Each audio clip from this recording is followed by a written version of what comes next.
Madam Chair, we live. Thank you, Mark.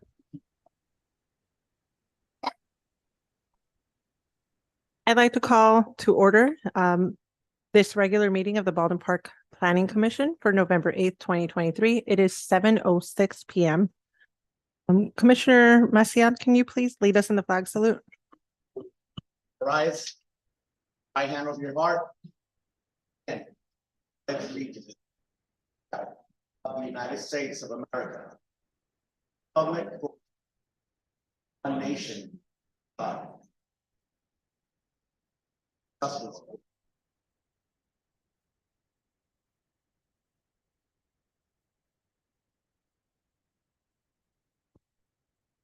Planning Secretary, can you please call roll? Thank you. Commissioner Gonzalez, Present. Commissioner Maciel. Here. Chair Escobosa, Here. Vice Chair Peña, Present. and Commissioner Rodriguez. Here. Thank you.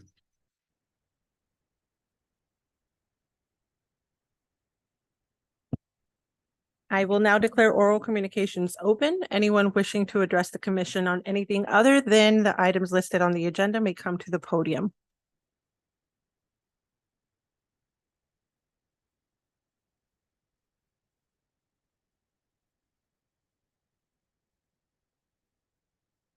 Being no further interest, I will now declare oral communications closed. The lone item on the consent calendar is the meeting minutes for the previous Planning Commission meeting. Would any commissioner like to pull this item for discussion?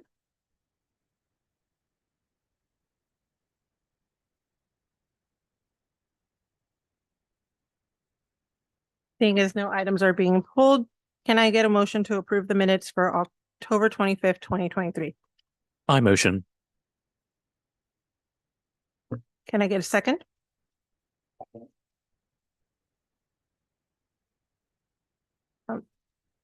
Planning Commissioner, Planning Secretary, if I could please get a roll call.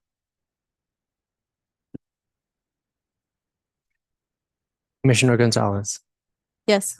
Commissioner Maciel, Yes. Chair Escobosa, Yes. Vice Chair Peña, Yes. and Commissioner Rodriguez. Yes.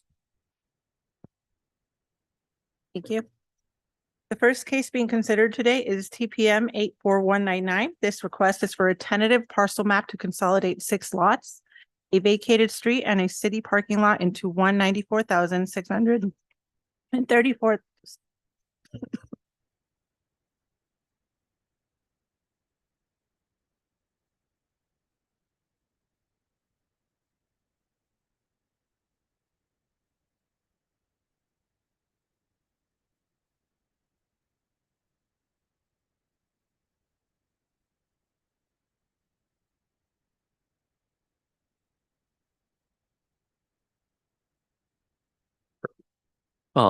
So I'll sort of jump in here. As far as the public hearings, the first case being considered today is TPM 84199.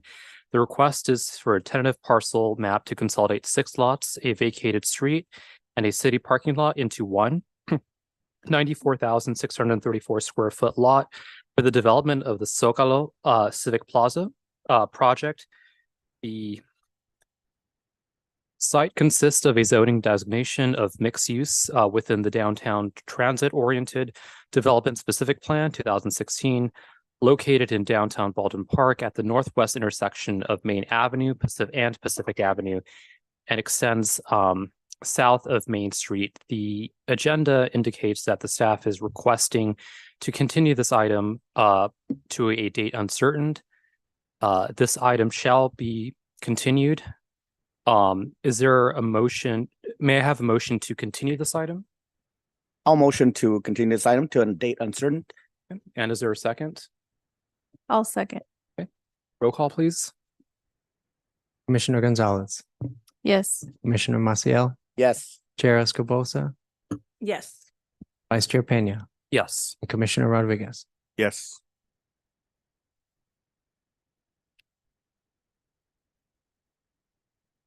Thank you. Thank you, Chair Peña.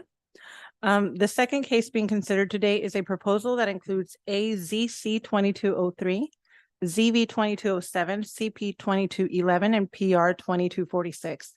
This request is for consideration and adoption of the mitigated negative declaration in conjunction with a request for consideration and recommendation of approval of a design review variance to reduce the number of parking spaces, zoning code amendment to reduce the minimum number of hotel rooms, and consolidated use permit for the operation of the proposed hotel use for the renovation and reopening of a 72-room hotel located at 14624 Delwood Street.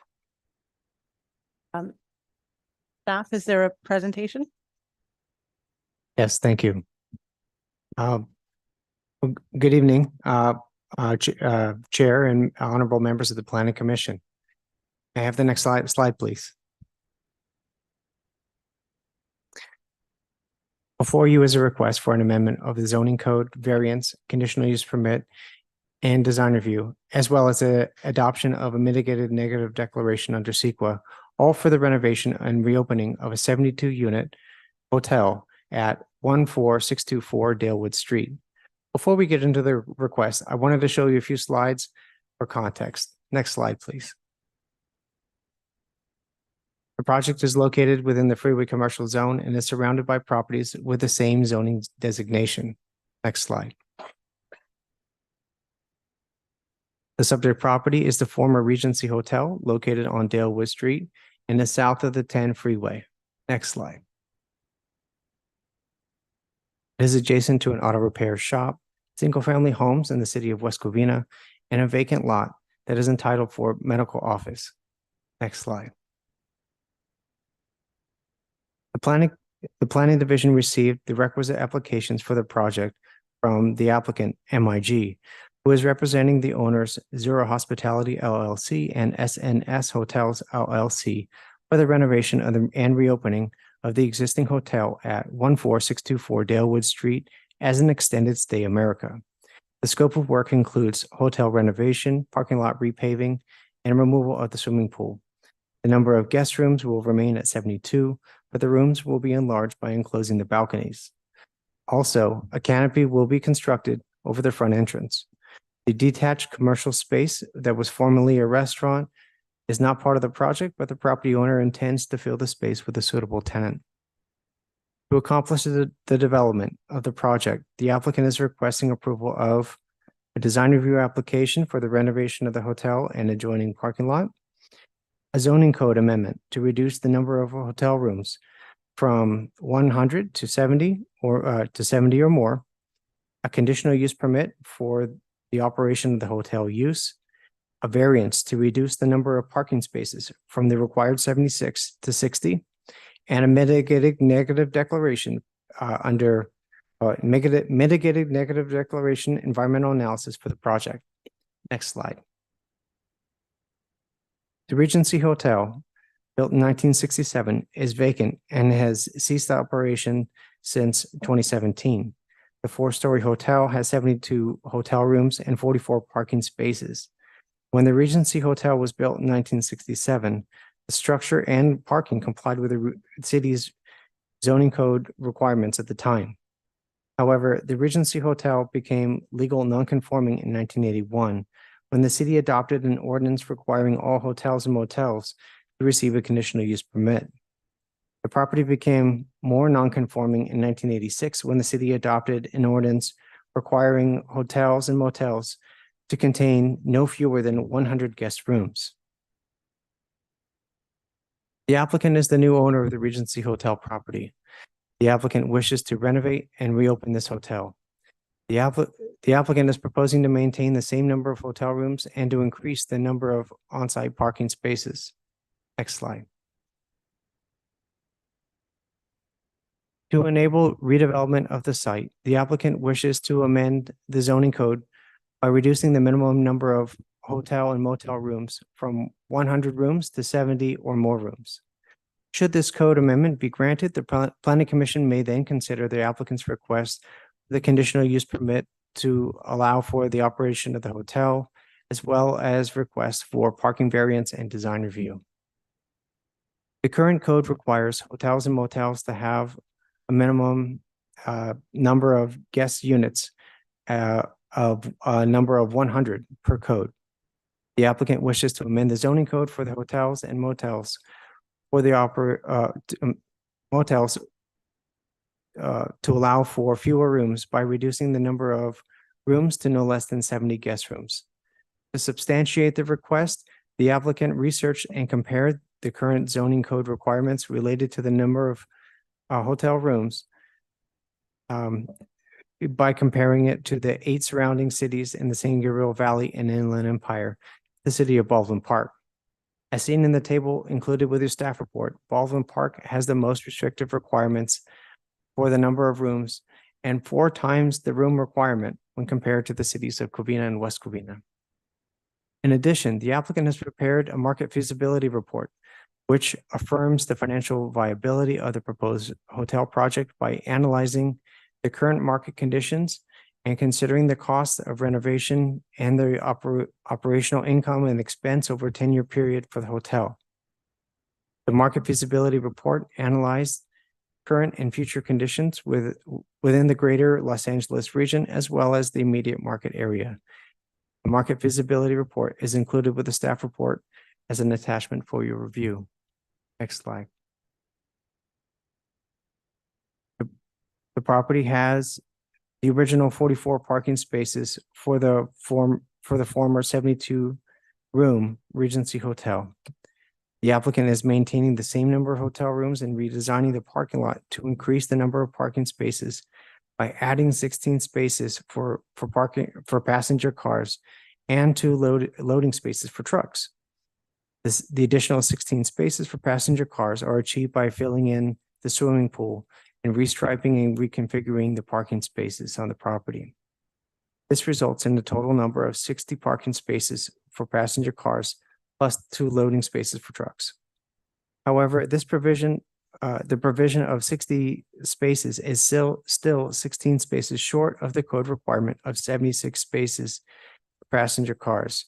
That is 72 spaces for the hotel room, for the hotel rooms, and 4 spaces for the retail pad. The applicant has prepared a parking study, and it was determined based on the study that the proposed parking spaces would be sufficient to meet the parking demand generated by the hotel and the retail pad.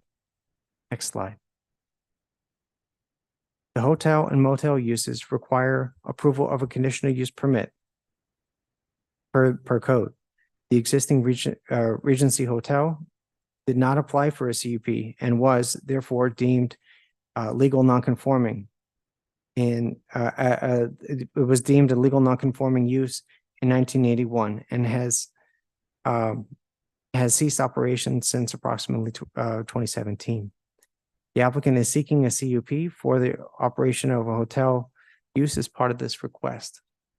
Next slide. Architectural design is also before the Planning Commission for consideration. The applicant is proposing to add architectural and paint treatments to the existing 4-story hotel, which is perpendicular to the I-10 freeway. The design is predicated on a simple aesthetic that will focus on attracting the traveling public. The paint palette consists of soft muted white color for stucco areas and 2 darker grayish brownish colors to highlight the trim areas. The easterly facade of the building is the front of the hotel facing the parking lot area.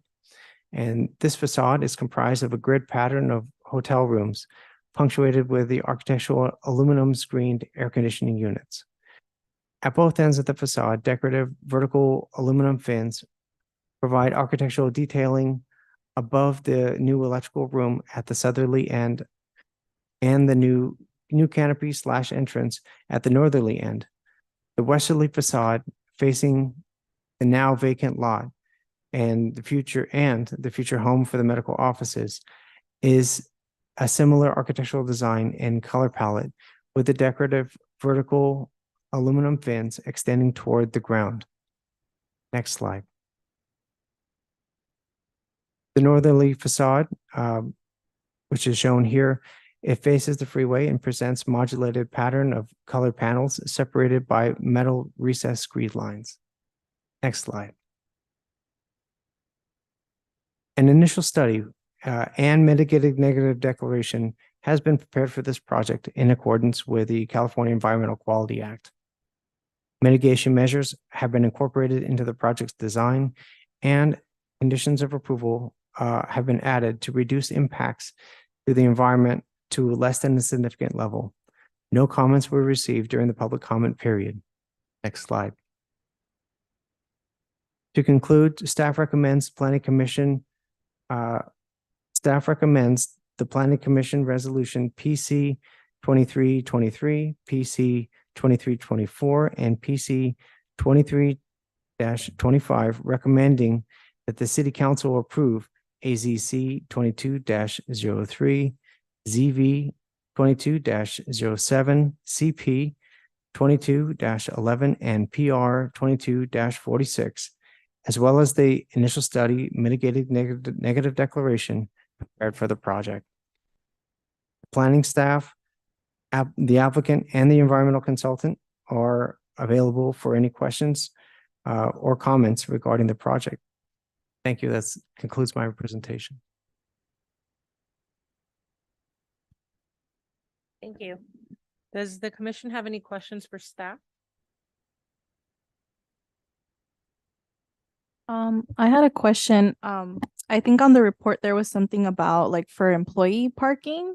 Because I don't know if it was mentioned on there, because it's the 4 parking spaces for the retail pad, and then it's the 60 total parking spaces.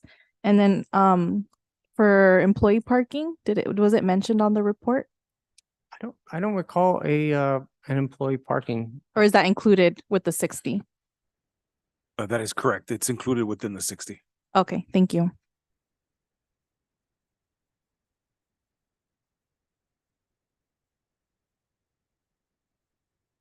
So just a few questions here. As far as the retail pad, is that I know that probably will be a question for the applicant, but as far as kind of the retail pad, that's part of the property, right? So the applicants are the owners of the retail pad or the retail area? Yes, Commissioner Peña, the retail pad, I know it's a little confusing, but the retail pad is part of the property, Okay. and it will be owned by the operator of the hotel. Okay. Yes. Again, I'll ask this question for the applicants, but if you know off the top of your head, do you know what they might plan to use it in the near or distant future? That's the key question. Sure. I know that probably the applicant probably share recent activity, but I know that they've communicated to staff that they're actively looking for a tenant. Sure. And then is that kind of just currently zoned or at least designated for a certain type of space, a restaurant, liquor store, It's the space is not a very big one. Yeah. Key is like, for example, would be a good fit like a cafe, a walk-in cafe, or deli, small eatery. Sure, especially for the guests, I'm sure. I guess just then the next question I have, so I know that for hotels or motels in the city of Baldwin Park, it's for 100 rooms minimum. I understand that that's also kind of feel like Baldwin Park is perhaps the most, I guess, restrictive compared to other cities on that for having a minimum. But why did Baldwin Park decide to have a minimum of 100 rooms when that decision was made? Good question. That's something that I know staff we researched to try to find some information on that. The only educated guess that we came up with is to phase out the smaller motels that are existing along the 10 freeway within Baldwin Park. So I think at the time that they implemented this way back when, that they thought, you know what, we want to set a minimum, and they set it at 100.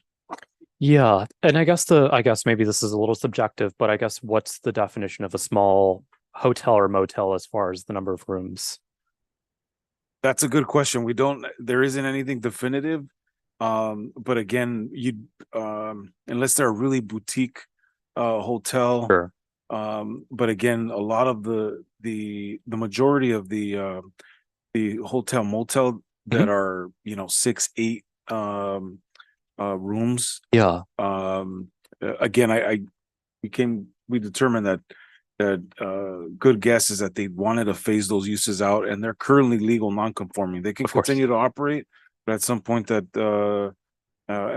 will phase out.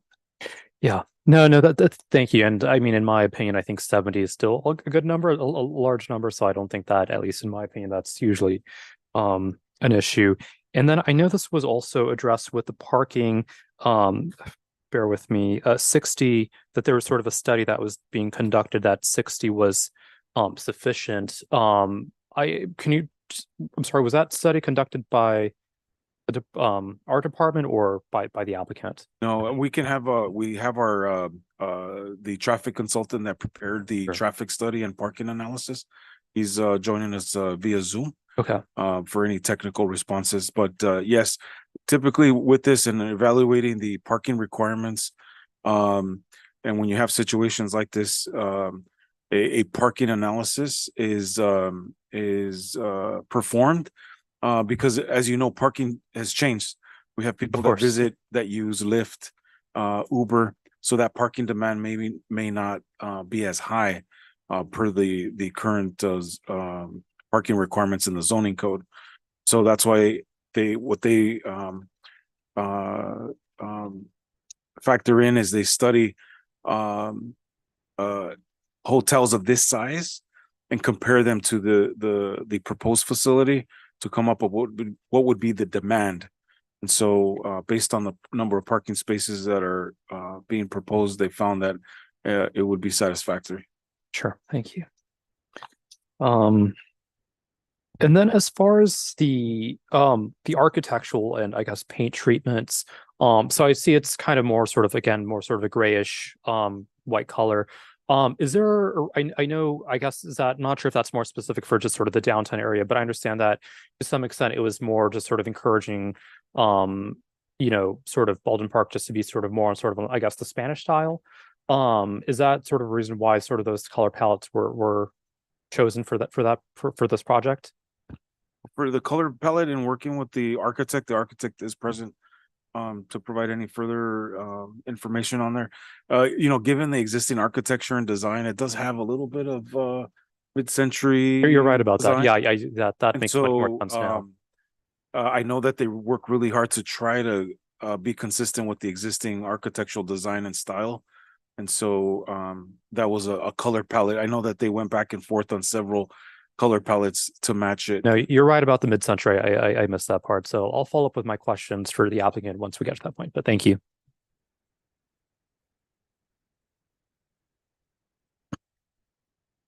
Are there any further questions from the commission for staff? I had one question to staff. I know this was brought to our table months back when they're adding kitchens. That still goes forward, right? They're taking away balconies to extend the rooms and add kitchens in these rooms. Correct. So with it being proposed as an extended stay of America, as part of the modifications to the existing rooms, is to include for a small kitchenette, especially for those that are staying for a couple of days. Thank you. And just to clarify, if the project is, if they're granted the conditional permit, the site they would begin working on the project in January 2024? So if everything goes well, after tonight's consideration, this will be taken before the city council on December 6th for first reading. Because of the code change, it does require an ordinance. Second reading would tentatively be scheduled for the second meeting in January. And then this would be effective 30 days from that date. So I imagine permits would begin in sometime in February. Thank you.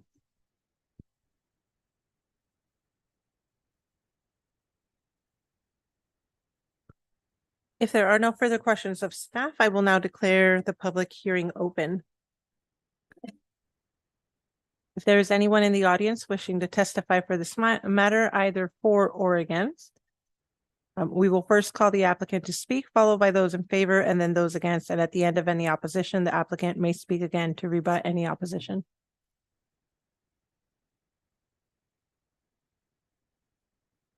If the applicant can please come up to the podium. Well, good evening, Jay Patel. Good evening.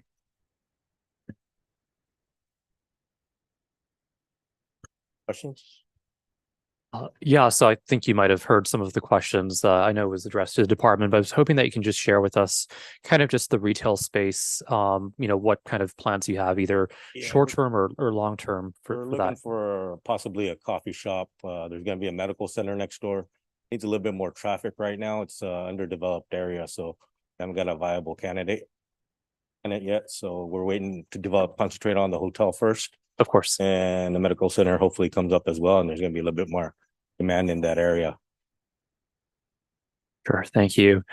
I think this was, I guess, the question, not sure for the applicant, or at least the other individual calling in about just sort of the feasibility study for parking. Just kind of out of curiosity, how we were able to sort of reach kind of the 60 being enough. I think that gentleman, Juan Carlos, is online. Answer that question. Mark, if you can let Giancarlo in. I'm here. Can everybody hear me?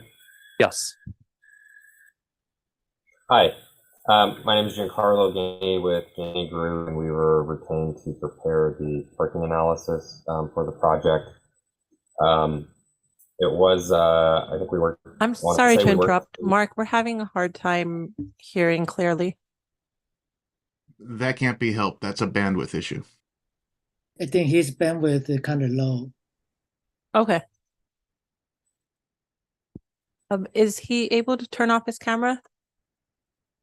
Yeah, let me try that. Thank you. I don't know. Hopefully, fingers crossed, this is a little better. It does sound better, yes. Okay. I'll try to keep it to the point then. So yeah, in a nutshell, what was the key factor in determining the anticipated parking demand for the project was based on surveys of 6 other similar hotels in the area, specifically within a 5-mile radius, all located near the local freeways, and also classified as similar extended stay, kind of more business-oriented type hotels, as opposed to a resort. And so based on the surveys, we went out there, and the overnight hours is typically when you have the most vehicles demand for hotel type uses. That's typically when all the guests are parked overnight. So we documented the peak number of vehicles during those hours, came up with, based on the number of rooms for each of those hotels, calculated the average parking demand per number of rooms. And then that was then correlated, which came out to be, I got the number right here, 0.75 parking spaces per room during those peak times. Okay. There was and then that was applied to the proposed project with some additional adjustments to factor in peak season. And we developed an expected peak parking demand for both hotel and the cost of these parking spaces. Okay. So when it comes to just sort of these extended stays, are kind of just the majority of the guests, do they bring sort of their own vehicle? Are they renting or kind of relying on Uber or rideshare? Could you? A little bit of both, a little bit all 3. Okay. Somebody's coming from out of town on a job, working for three weeks, might be Ubering it Sure. locally. If it's a family coming for a baseball team for a week, they're going to be campering it in. The transient customers probably staying for 1 to 5 days. They're just bringing in their cars. And All right. if I can add that, the parking analysis actually does have some data as well with respect to trends in ride hailing versus rental cars. And looking at kind of the business traveler aspect of it, in the 4-year period from 2014 to 2018, there's been a 63% increase in ride hailing in terms of business travel expenses, and rental car compared to rental cars, which have been down 32% over the same time period. So I don't know where that's going to cap, but the trends over the last few years have been shifting more towards ride hailing, which would reduce the amount of vehicles remaining parked at the site overnight.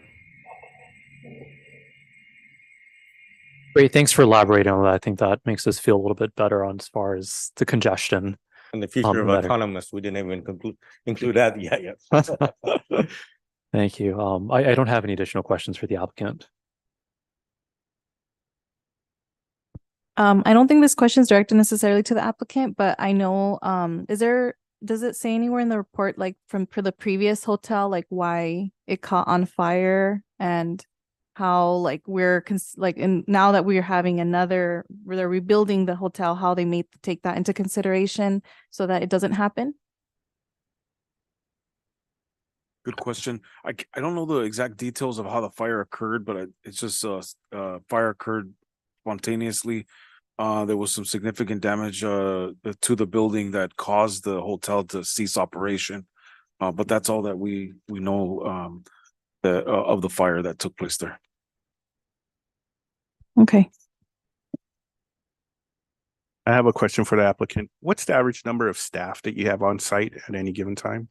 At any given time, well, during the daytime, it's probably going to be 3 to 4, be 3 maids, 1 manager. And in the evenings, just front desk manager and maybe a night guy, 30.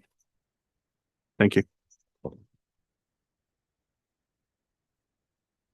This is an extended stay, so we're not having to clean rooms every day.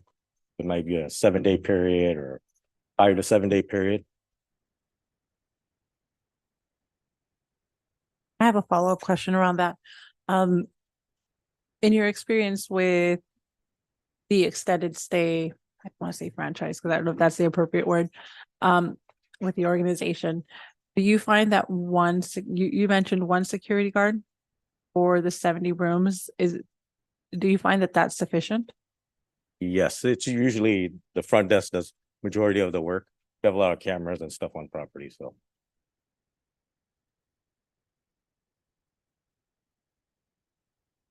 Any further questions? Do you feel that you've had the opportunity to address all the issues? Oh, yes, we've been working diligently with Garcia and Mr. Wong. Our staff, our team members have been at this for over a year now, so. Perfect. Thank you. Thank you. All right, seeing that there are no further questions, I will now declare the public hearing closed.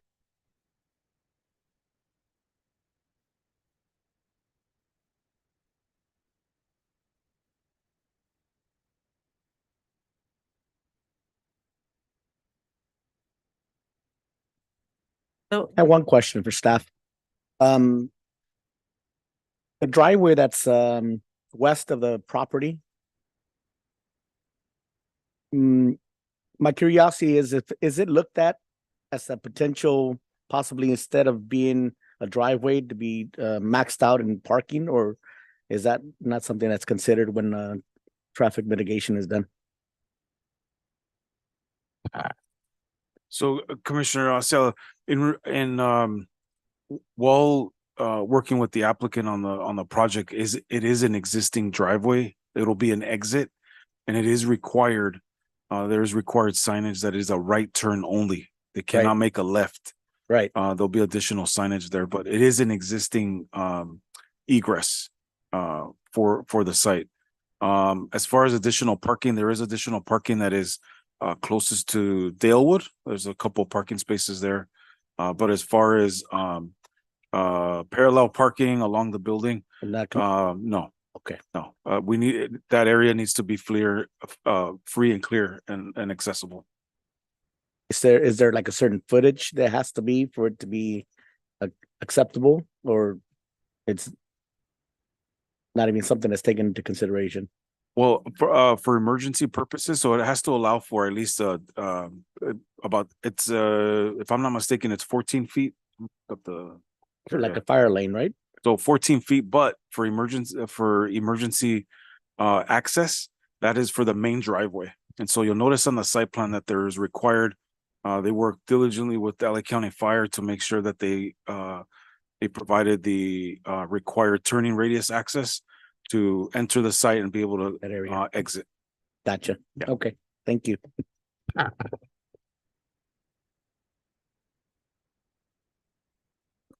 All right, just checking in again with the commission. Is there any further discussion? If there is no further discussion, I will accept a motion at this time.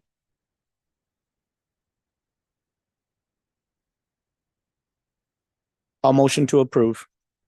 And I'll second. Thank you. May I please get a roll call?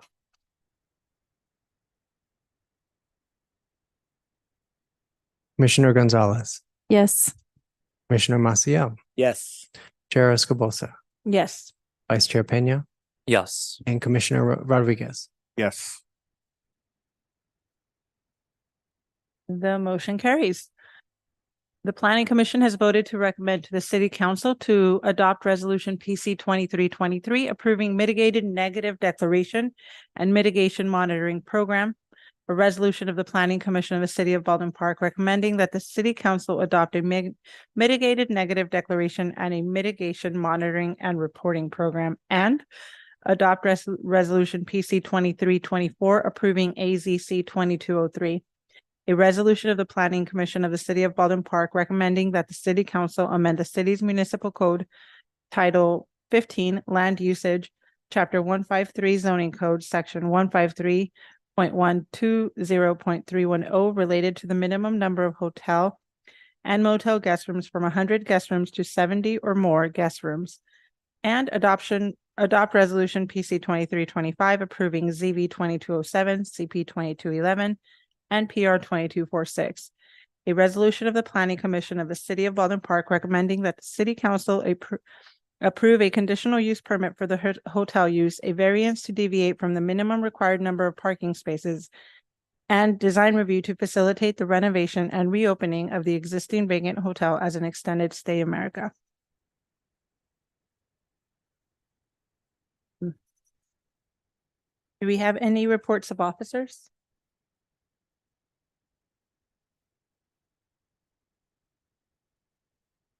I believe our city attorney is prepared to give a presentation.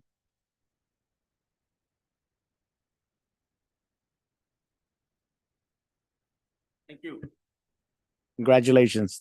Thank you. I appreciate the time.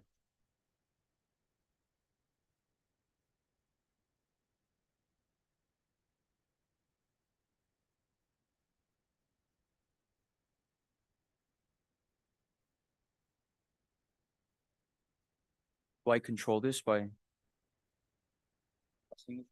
Announce next slide when you want it advanced. Got it. Thank you.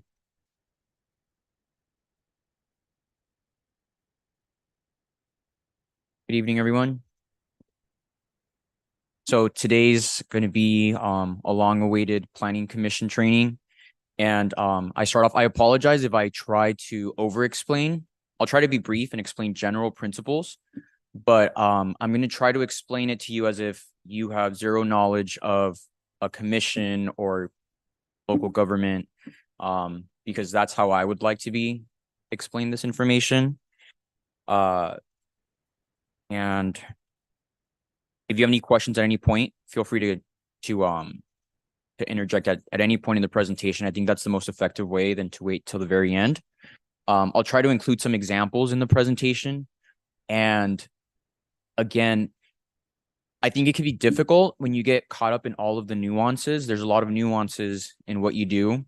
So I'm just going to try to explain the general principles, because if you follow the general principles, you don't have to get caught up in the weeds too much, as long as you know what to do generally.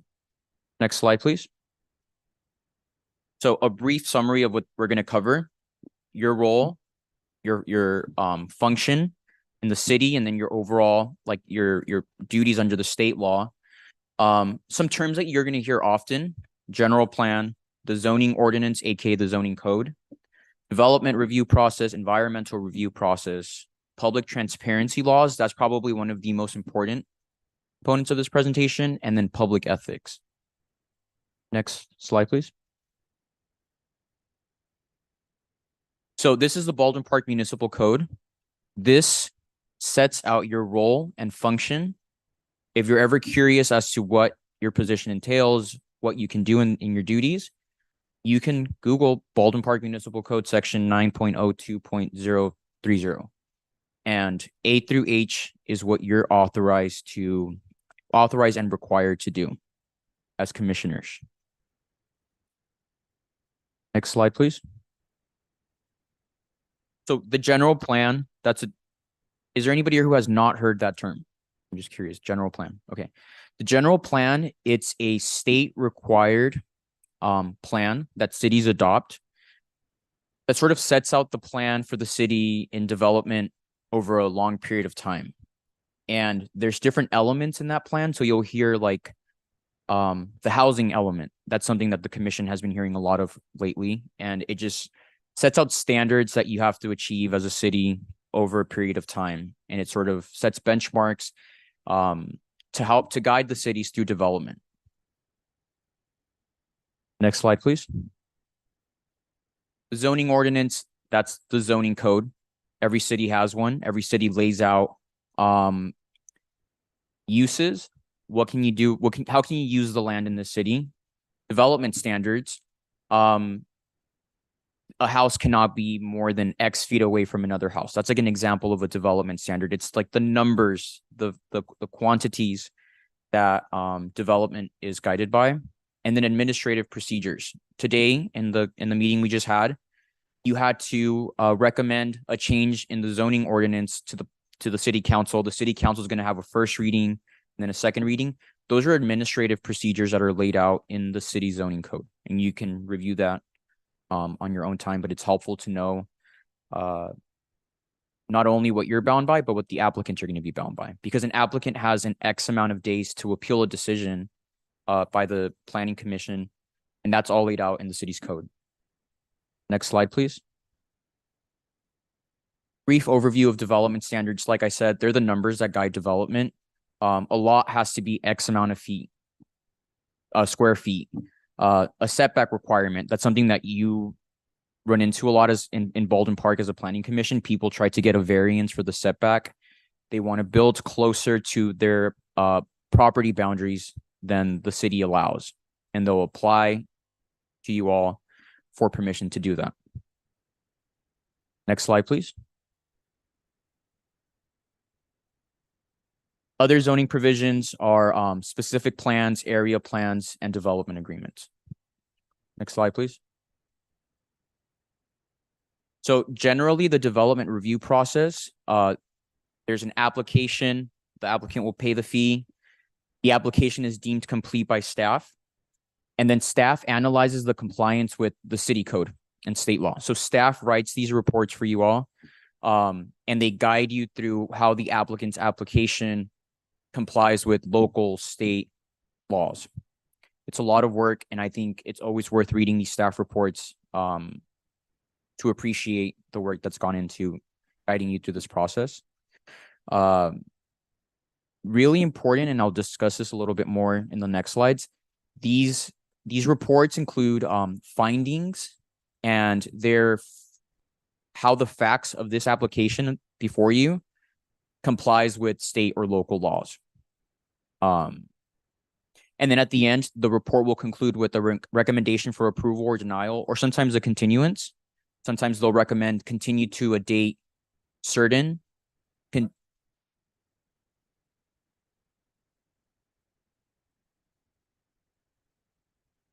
Thank you. So sometimes you can continue to a date certain, and sometimes you can continue to a date uncertain. So Do you know the significance of that, of the importance of continuing to a date certain or a date uncertain? If you continue to a date certain, you continue it to a specific meeting in the future. And if you do that, then the city doesn't have to provide notice again. But if you do not continue it to a date certain, to a date uncertain, then the city is required to go and provide notice and go through that entire process again. As you can imagine, continuing to a date certain is favorable. And then in your review process, you also establish conditions of approval, which I'll discuss a little bit more in the future, in the next slides. And finally, you all adopt the recommendation. Brief overview: CEQA, the California Environmental Quality Act. It's a really complex law, but the importance that it plays in your role is that you sort of have to find whether the project is going to be exempt by CEQA. And that's language that's included in every staff report, every resolution.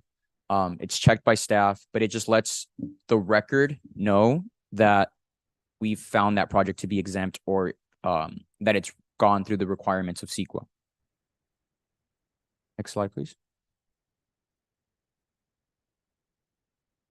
Going back to findings. Findings are necessary. They're important for the Planning Commission to approve an entitlement. So thinking back to all of this goes back to, if somebody challenges your decision, if somebody is denied an application and they want to like sue the city, basically, they can attack the findings. The findings are saying, you can say they're not legally sufficient. Like what the staff report says about the facts of this application, that those facts are not actually, they're not legally sound. They don't actually meet the standards that the law requires. And the findings are guided by what's in the municipal code. So next slide, please. I already discussed this. They just sort of guide the committee and why they should approve or deny an application. Next slide, please. So a conditional use permit, a CUP, they come before you all pretty often. And this is the specific municipal code provisions that guide the approval or denial of a CUP. And the code lays out what exactly is required to obtain a CUP. Like a drive-through in the city of Baldwin Park, you have to get a CUP for that. And that basically allows the commission to add certain conditions to a drive-through, because you don't just want somebody to build a drive-through, not even consider the traffic impacts, for example. So the staff will lay out A through I. That's the legal standard. You have to make all of those findings. Next slide, please.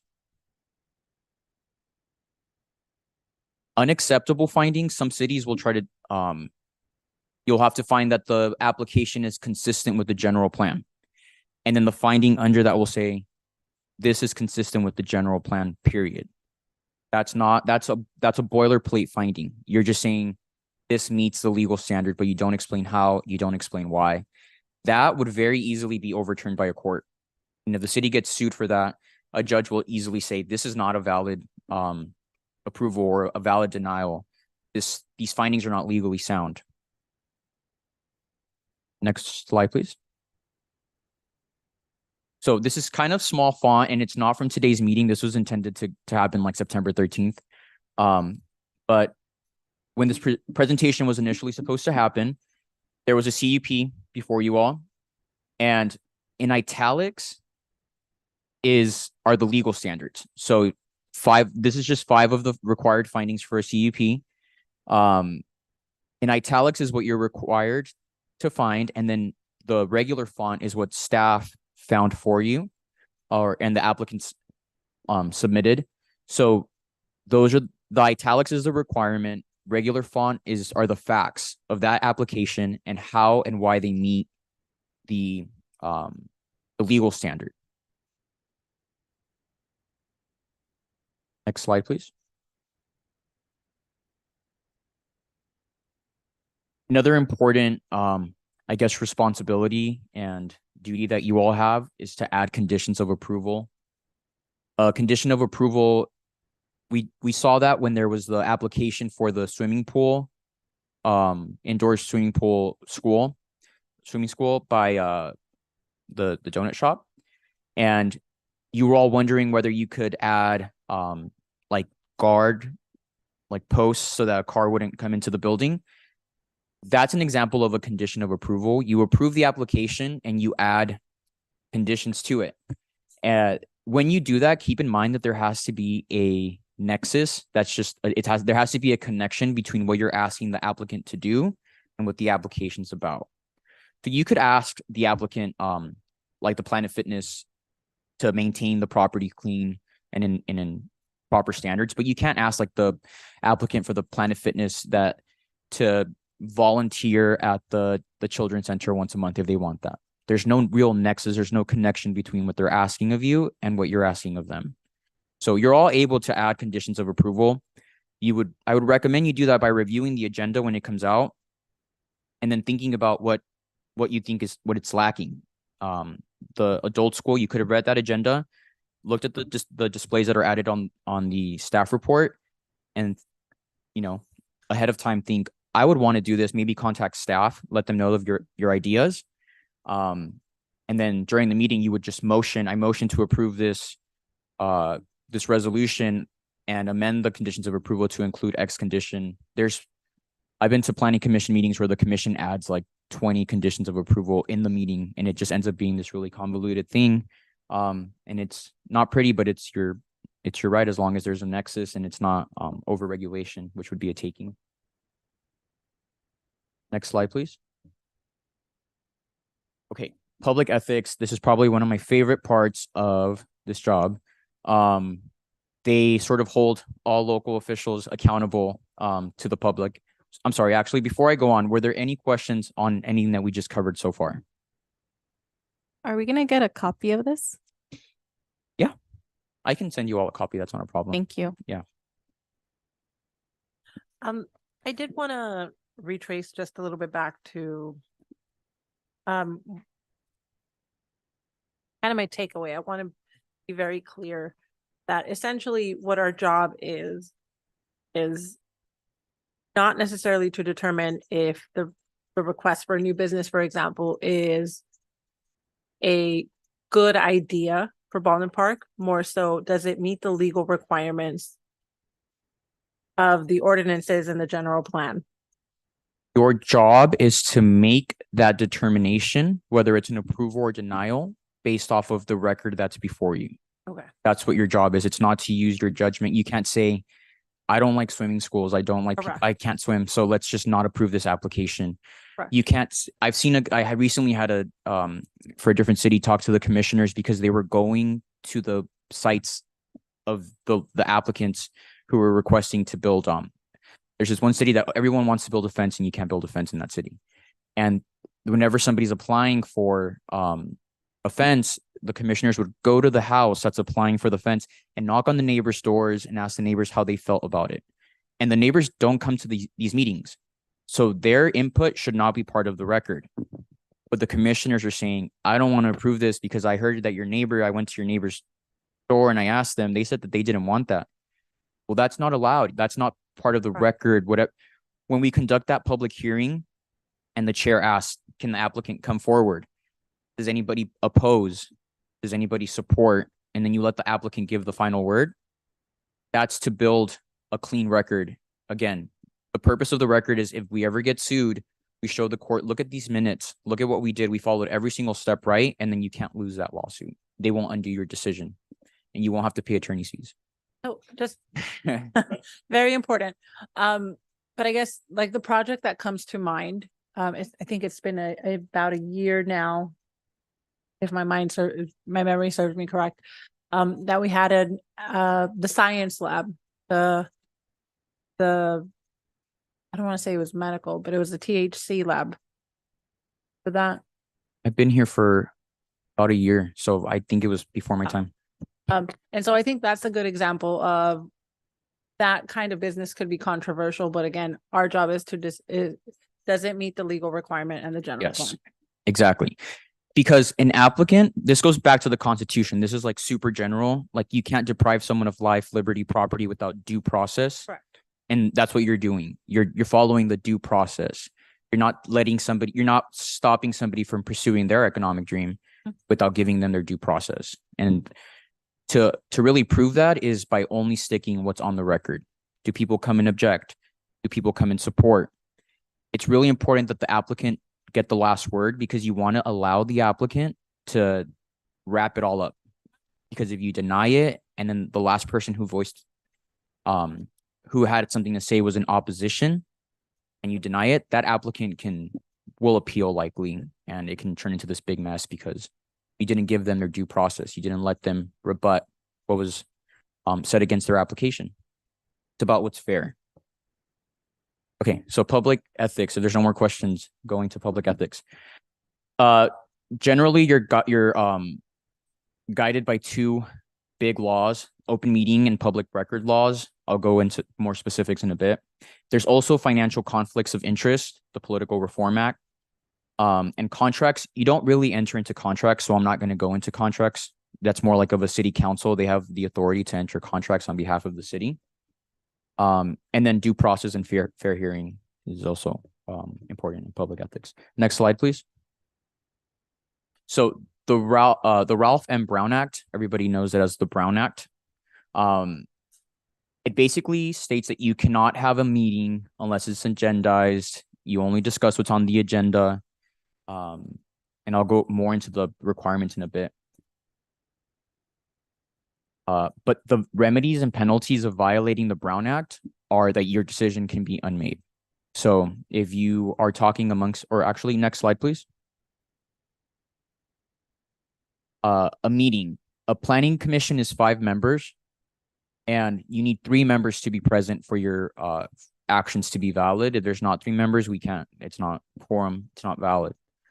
So be careful when you talk outside of the meetings, what you talk about.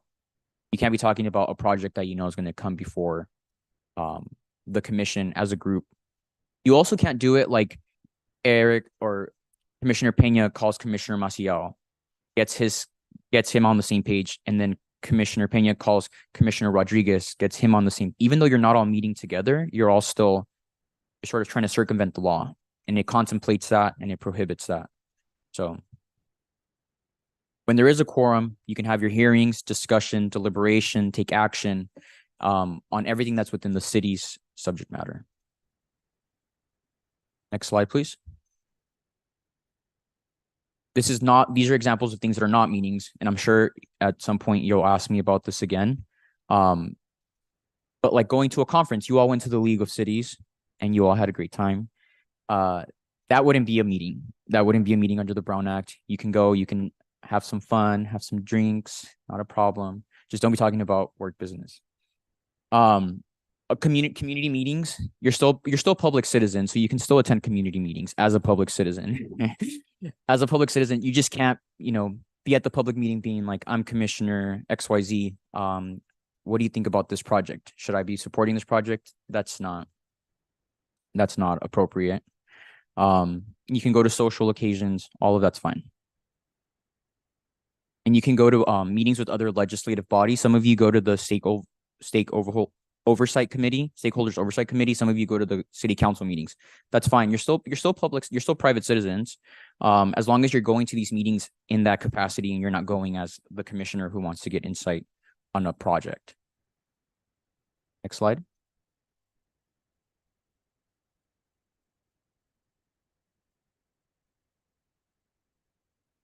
The big takeaway from this is that a member of the public has the right to speak, and this really falls on the chair of the commission, not just because of the public hearing and the due process that's allowed, but also the Brown Act allows members of the public to speak on any item that's on the agenda.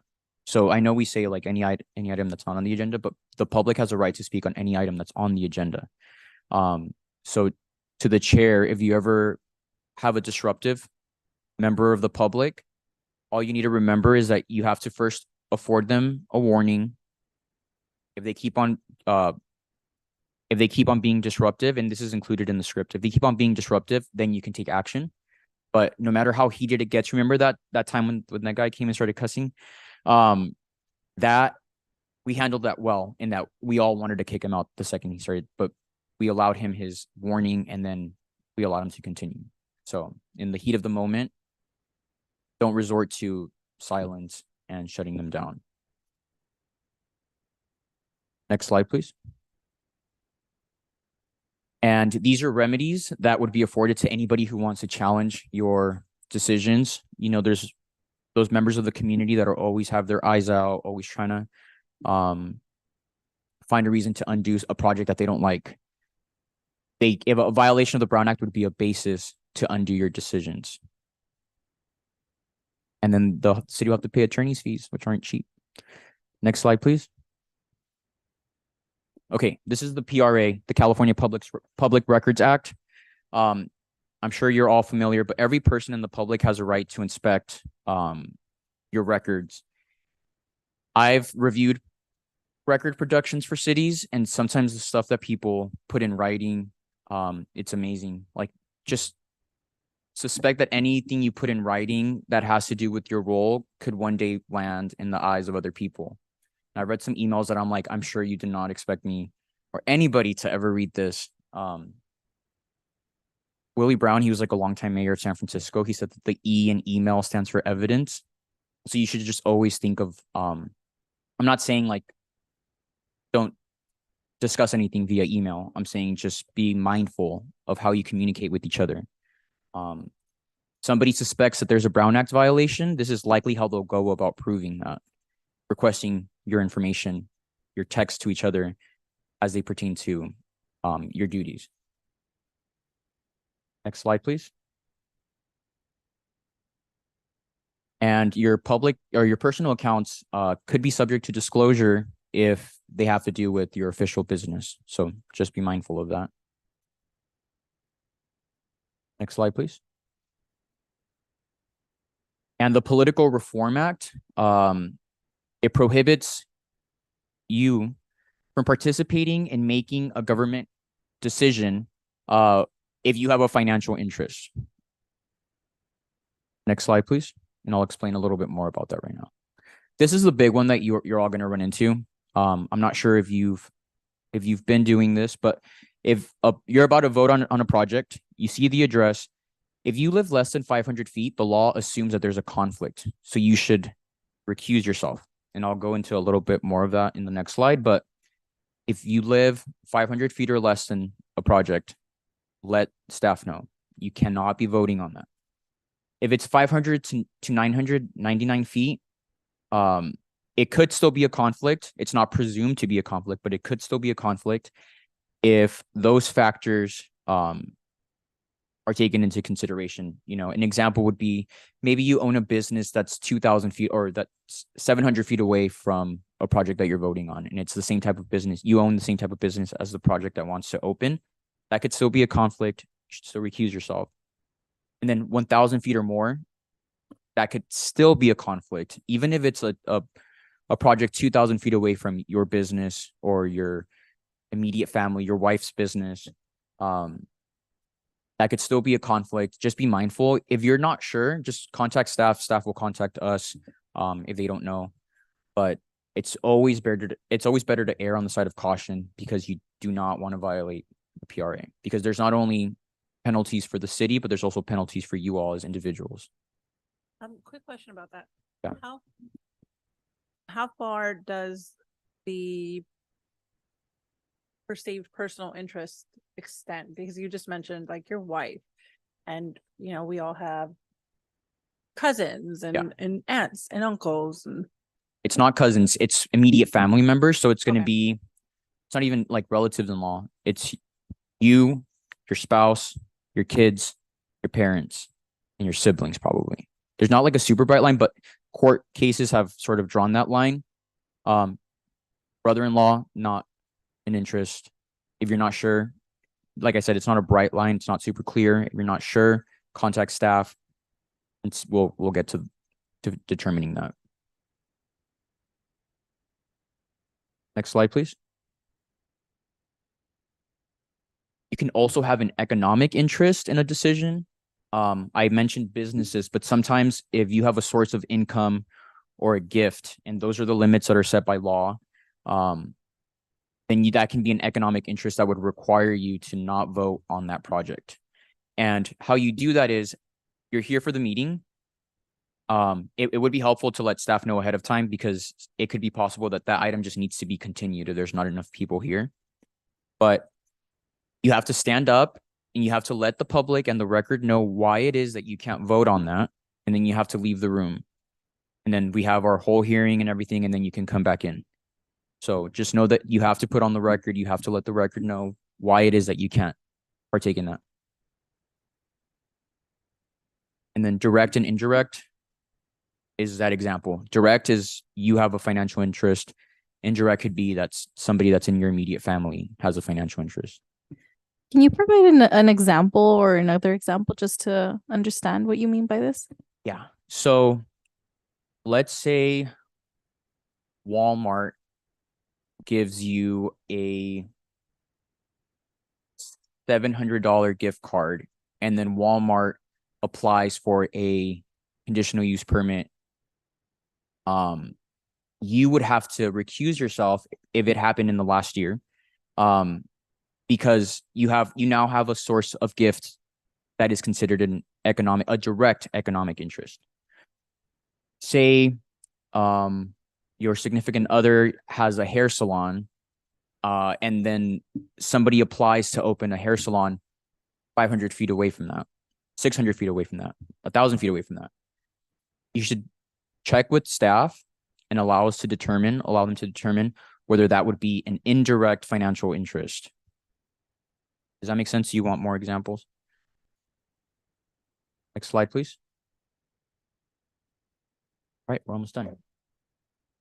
So like I mentioned earlier, your decisions have to be based upon substantial evidence on the record. It can't be based on I feel, or I heard, or I feel like somebody wouldn't like this. It needs to be entirely who came to the meeting or who submitted written comment, or what's in the application, what's in the staff report.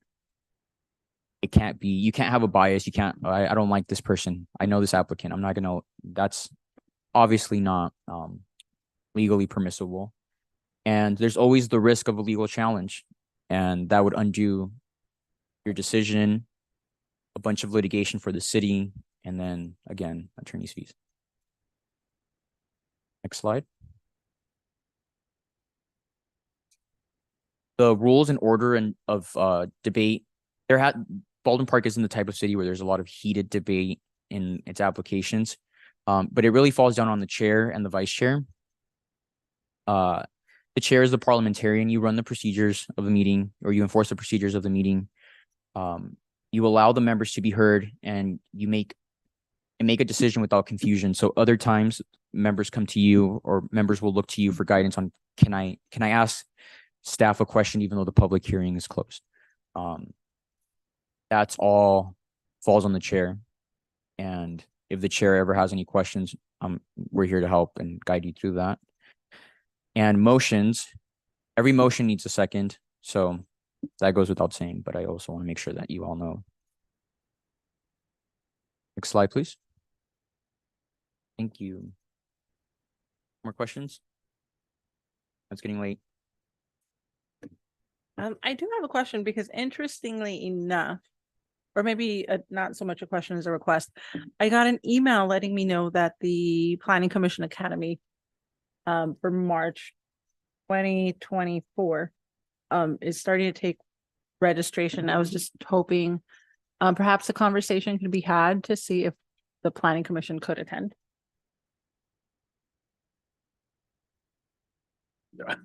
Not right now. I'm not asking for a decision right now.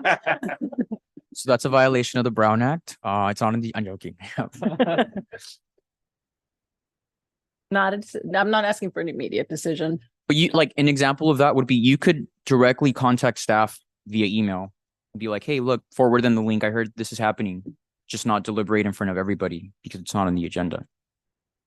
And on that subject, replying all, that's a violation of the Brown Act. So Reply all. If you're ever emailed and you're all on the subject or on the recipient line of that, and you reply all, typically not a violation if it's just like yes, no, on a procedural question even, But if it's a substantive question that goes to the actual merits of the application, do not reply all. Don't reply all if you can't at all, even if you don't think it's a violation.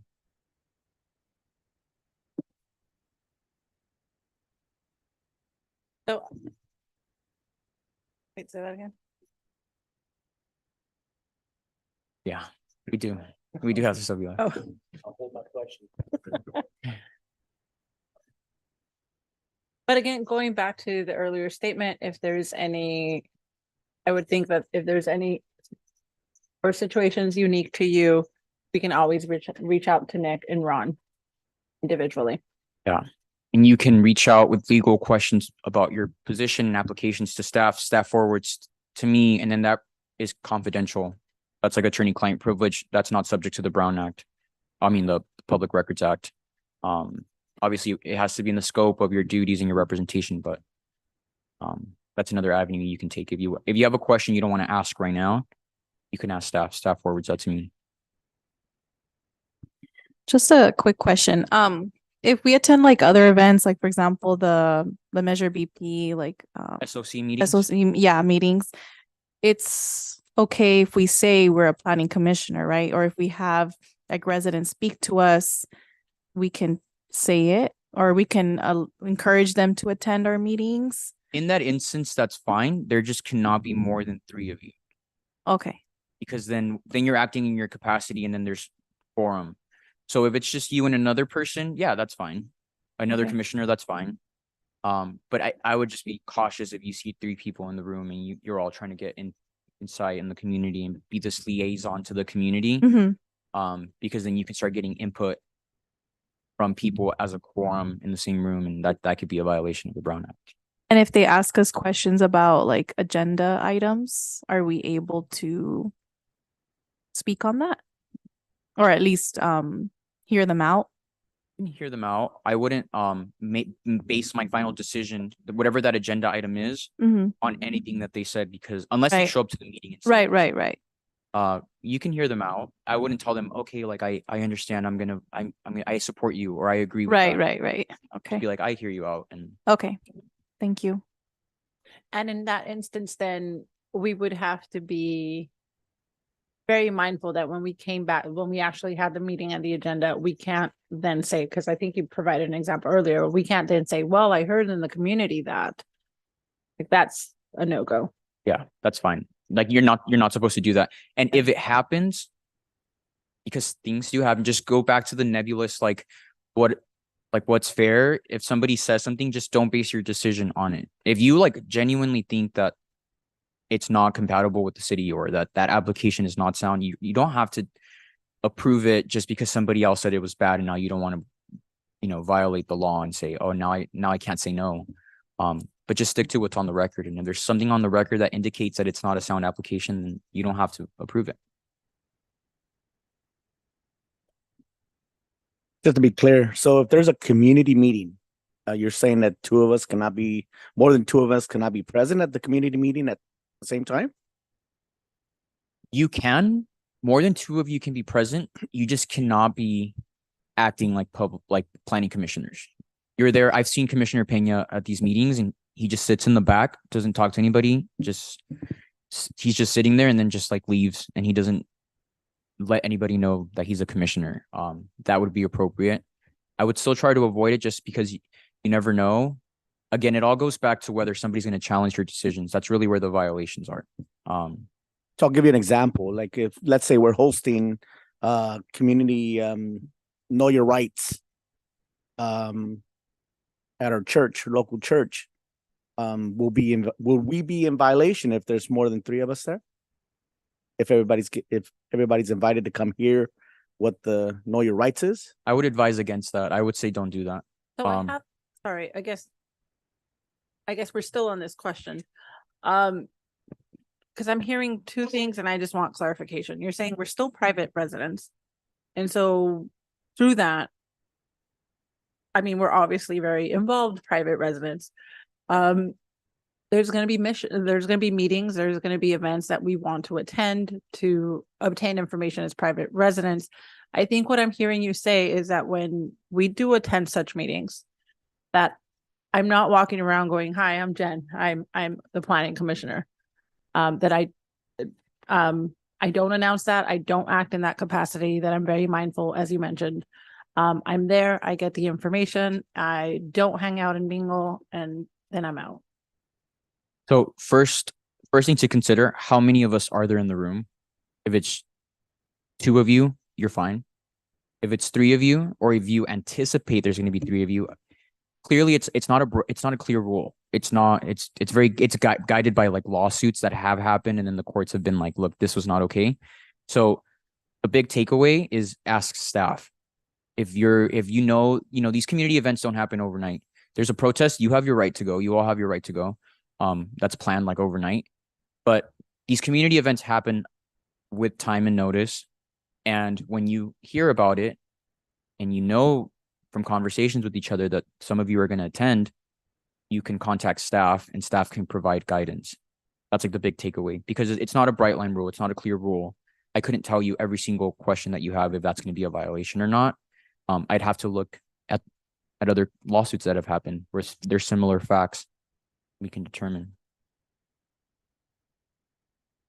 So not to muddy the waters, but I guess hypothetically, there was, I think, a tree lighting ceremony, at the end of this month or early next month.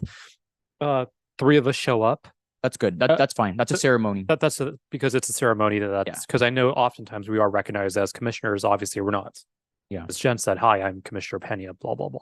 So that's completely fine, right? That's fine. And that's one of the examples of permissible activities. Okay, got it. You're not acting politically.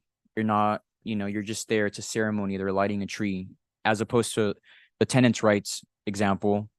You're being a little bit more of an activist. You're making or influencing decisions that could impact the city. But in this situation, let's just say you're in the audience. You're not part of the platform or part of the people that are speaking. It's what I was asking, if it was still a violation. If you're just there and you're minding your own and you're just not causing a scene and nobody, you're fine. But you have to be cautious and proactive about that. You're going to go ahead and go to these meetings as a group. And then what about pictures? Because I know like previous or like past planning commissioners I've seen in those kind of events with like council members. Is that okay? Yeah, that's fine. I had a question just on more on an agenda item. Is there any time when you would continue it? Maybe you're not comfortable making a decision at that time? Yeah. Because I don't know if that's clear, if we can continue on an item at a further date. Yes. And that's recommended if you're all discussing and you're just like, I don't want to deny because there's serious implications to denying an application. I don't want to approve because I'm not sure that this is a sound decision. That city I was referring to with the walls, it's not clear under their code what exactly like a wall would be, believe it or not. And so they're waiting on the city council to interpret that and let the community know what a wall exactly is under their code. And so all of the applications that they're getting for walls right now are being continued to 3 meetings from now, because that's when they think that the city council is going to be able to resolve all these issues. So you can do that. You can hear the applicant now, and if you have serious concerns, I motion to continue this to a date certain, and then you like ask staff, what's a meeting from now? When is 2 meetings from now?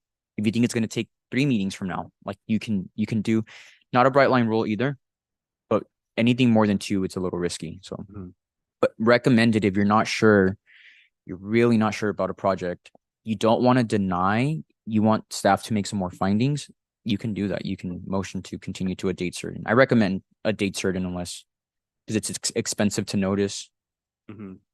By notice, sometimes you have to notice by publication, you have to put it in the newspaper. Sometimes you have to let all the property owners in a certain amount of feet away know. And that's costly. What happens if we continue to November 22nd? As I'm continuing this to a date certain of November 22nd, and November 22nd, for whatever reason, is just not a good meeting time. And we don't have quorum or it's decided that there's not enough items on the agenda to meet. Yeah.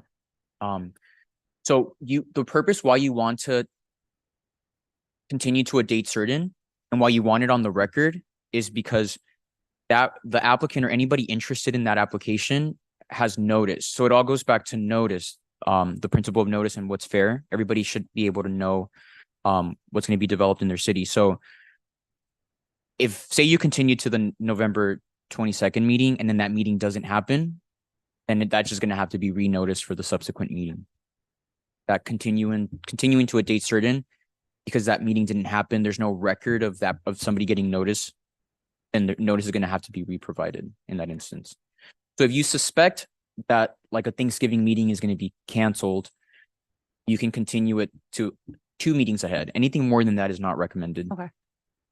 And last question, I believe for me, what are the implications of denying an application? An appeal, a lawsuit. Yeah. An appeal is like the first step. And then if that's denied, and depending on why you deny the application, that would determine like the applicant's recourse. If it's like clear bias, I would sue. It's like it just depends on the reason for denying. So for today's item, we've already approved it. But it was requesting a change to the city ordinance. In that case, if we determine that, we want to uphold the city ordinance, are we You can do allowed that. to say, we're just not going to approve this? You can, yeah, you can deny. If you deny based off of what's on the record, then you're fine. Okay. That city with the walls, almost nothing gets approved in that city. It's like really hard to get something approved in that city. And so most applications get denied, so they just stick to what's on the record. Okay. I could add, in my experience, it's been a really long time. But in my experience, when items get denied by planning commission, the next step, as the city attorney mentioned, then it's automatically the applicant will appeal it to the city council for final decision based on findings of denial as well. Yeah. The one that we moved today, the applicant was the city, no? We're the ones that are. That's the Zocalo, yeah, right. Sometimes the city is an applicant. Sometimes the state requires the city to change its code. And so when the state makes the city change its code, the applicant in that instance is going to be the city.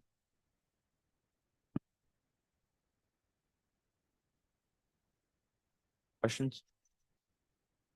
Right. And just a quick reminder, you are going to send us the presentation, correct? Yeah. Are there any further comments by the commission? And then when the presentation was initially supposed to happen in September, you were all given a handbook from like the 90s, but it's still really, really helpful. It just the general principles, the specifics have changed a little bit, but if you read that and you let that guide you, in the instances where you're freaking out in a meeting, you're just like, I don't know what to do. Just like remember those general principles and you like won't go wrong. Always err on the side of like fairness. Always err if you're not sure what to do. If you're not sure if someone should speak, let them speak, because you won't get in trouble for letting someone speak, but you will get in trouble for not letting somebody speak. Thank you. If there are no further comments from the commission, I will accept a motion for adjournment. A motion. A motion. I'll second. Can I get a roll call, please?